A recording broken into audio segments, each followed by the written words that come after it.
Hello everyone, this is Saving with Sam. My name is Samantha, but you can call me Sam. And in today's video, we are going to go through my debt tracker for the month of July. So if that interests you, please stick around and enjoy today's video.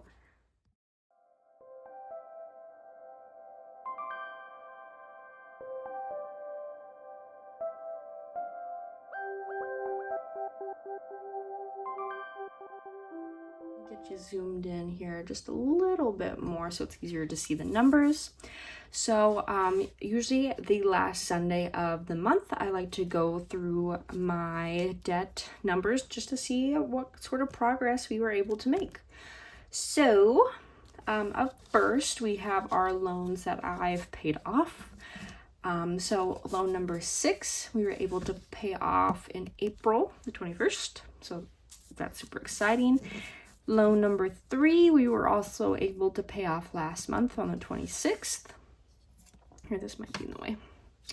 So now let's get into the numbers. So we have loan number 2. So this is the current loan I'm working on. I do the debt snowball method, which means you put your debts in order by the amount you owe. The other debt payment method that I see a lot of people using is the avalanche method, and that's just where you organize your debts by the interest rate. So again, I do the snowball method. I like to see the smaller wins, and then slowly over time I dig more and more, chip away at those bigger debts. So loan number 2, my student loans are all due on the 15th of every month. So for the starting balance for July, it was $1,280.51. I made payment. Now you might see like cent signs. That's just because of interest. I don't factor in like what goes towards interest. I just like, this is what goes towards the principal. So $160.88 went towards our principal. This has a 2.75% interest rate. So our ending balance for loan number 2 for July is $1,119.63. So I'm hoping next month I'm able to knock that down to where it's in the hundreds. So hopefully, if everything goes well.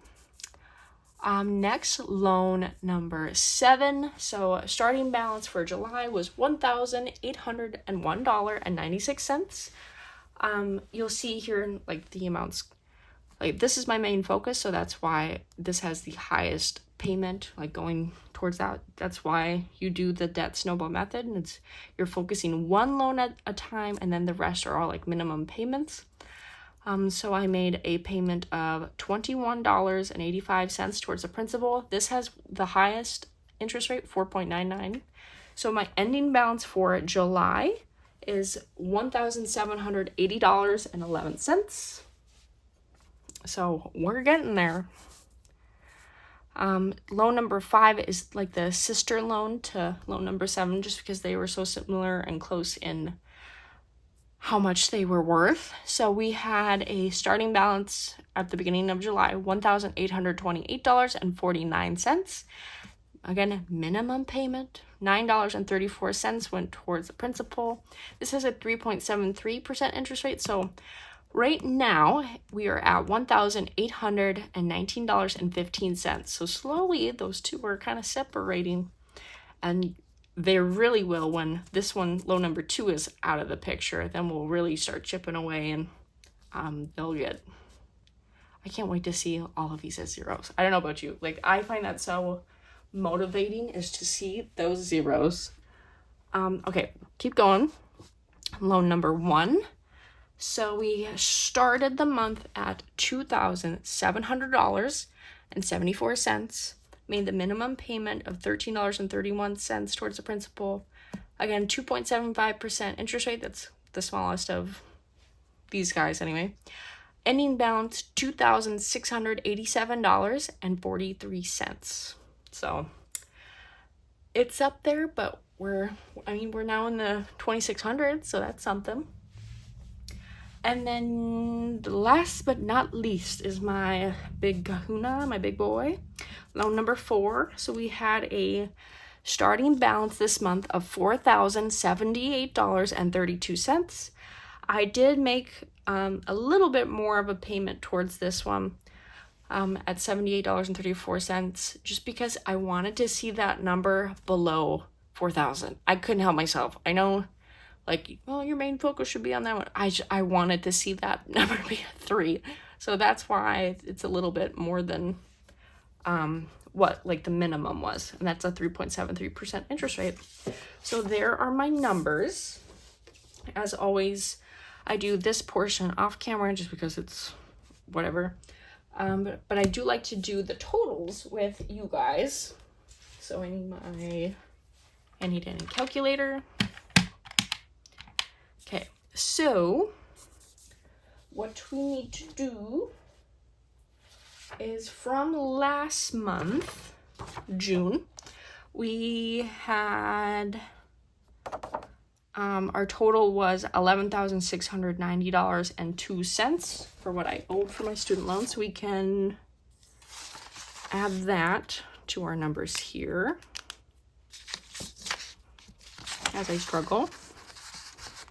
So right here, $11,690.02. I'm going to go ahead and add up what we made in payments towards the principal real quick. So let me go ahead and do that.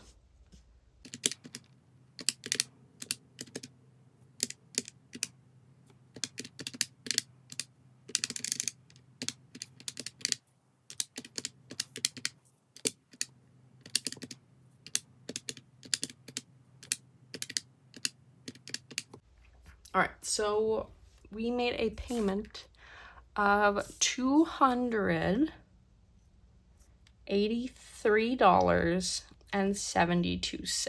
So, not my usual, like, what did we have last month even? Where'd that paper go? Last month we did $563, so like this is almost half of what I paid last month. Just because I got a new phone, I traveled all around the state, and then I will be going to Arizona here early next month. So I had some expenses, so you know, you kind of got to prioritize things here and there. Like I needed a new phone. I can't not have a phone, so that took priority, and that was a big chunk of change that probably could have gone towards this, but you know, life happens, you know, things happen and you got to be there, and I had the money, so that's okay. I'll never not appreciate having the money there when I need it.